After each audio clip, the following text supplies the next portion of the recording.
नमस्कार बंधुरा केमन आछो सकले आशा करछि तोमरा अनेक भालो आछो। आमार आजकेर रेसिपि हलो डालेर बड़ा।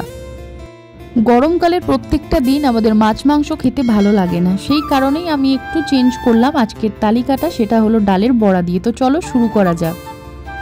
आमी एखाने आगेर दिन राते किन्तु डालटा भेजिये रेखेछि। नर्माली आमरा जखन बाड़ीते डालेर बड़ा करी सेटा आमरा मुसुर डाल दिये करी, तो आजके आमी एर साथे छोलार डाल एड करेछि।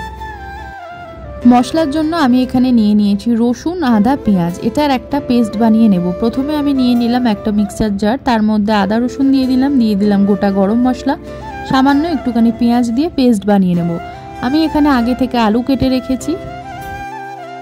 मिक्सार जार बा शिले किन्तु तोमरा डालटा आगे थेके बेटे निते पारो। आमी एखाने देखो डालटा खूब आधबाटा करे बेटेछि, माने अल्प एकटु डालও দেখা যাচ্ছে, ভালো করে পেস্ট যাতে না হয়। পুরো যদি একদম পেস্ট বানিয়ে দাও তাহলে কিন্তু বড়াগুলো একদম ভালো হবে না।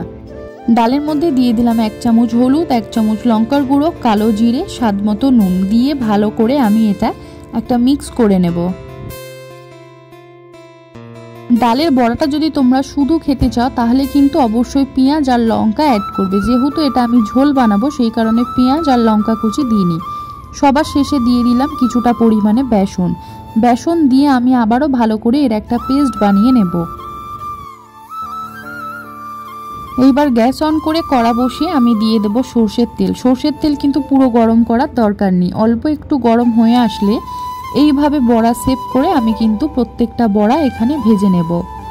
তেলটা কিন্তু একদম যখন মিডিয়াম থাকবে তখনই বড়াগুলো ছেড়ে দেবে। তেল থেকে যদি একদম ধোঁয়া ওঠে তখন যদি বড়াগুলো ছাড়ো তাহলে বড়ার একটা পিঠ কিন্তু পুড়ে যেতে পারে, এতে করে খেতে ভালো লাগবে না বা শক্ত হয়ে যাবে।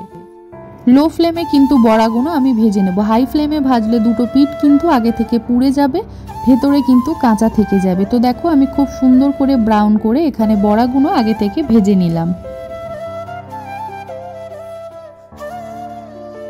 বাকি বড়াগুলো কিন্তু আমি সেম ভাবে এরকম করে ভেজে নেব। আমি এখানে সরষের তেল ইউজ করলাম, তোমরা চাইলে কিন্তু সাদা তেলও ইউজ করতে পারো। নিরামিষ দিনেও কিন্তু এই ডালের বড়া বাড়িতে বানিয়ে খেতে পারো, তখন কিন্তু রসুন আর পেঁয়াজ দিলে চলবে না, শুধু কিন্তু আদা কাঁচা লঙ্কা দিয়েই করতে পারো।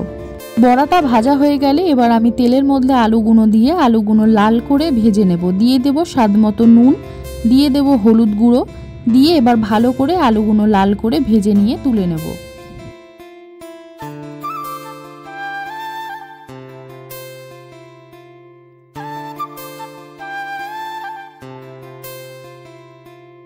আলুগুলো ভাজা হয়ে গেলে সেই তেলের মধ্যেই কিন্তু আমি পেঁয়াজ কুচি দিয়ে ভালো করে কিন্তু ভেজে নেব পেঁয়াজটা।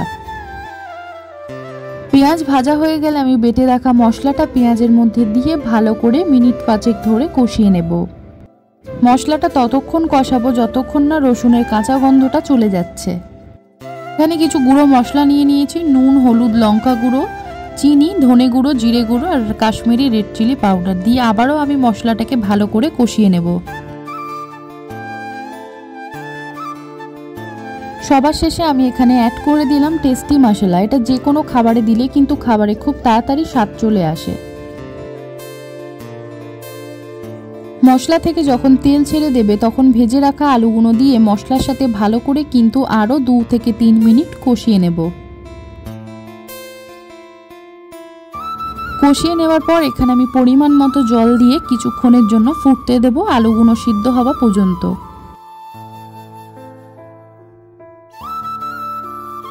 আলুগুলো যখন সিদ্ধ হয়ে আসবে তখন কিন্তু ভেজে রাখা বড়াগুলো আমি ঝোলের মধ্যে দিয়ে দেব। এইভাবে আমি কিছুক্ষণ নেড়ে নেব যতক্ষণ না ঝোলের মধ্যে বড়াগুলো পুরোপুরি ডুবে যাচ্ছে। এইবার আমি 2 থেকে 3 মিনিট একটু ফুটিয়ে নিলেই কিন্তু তৈরি হয়ে যাবে ডালের বড়া।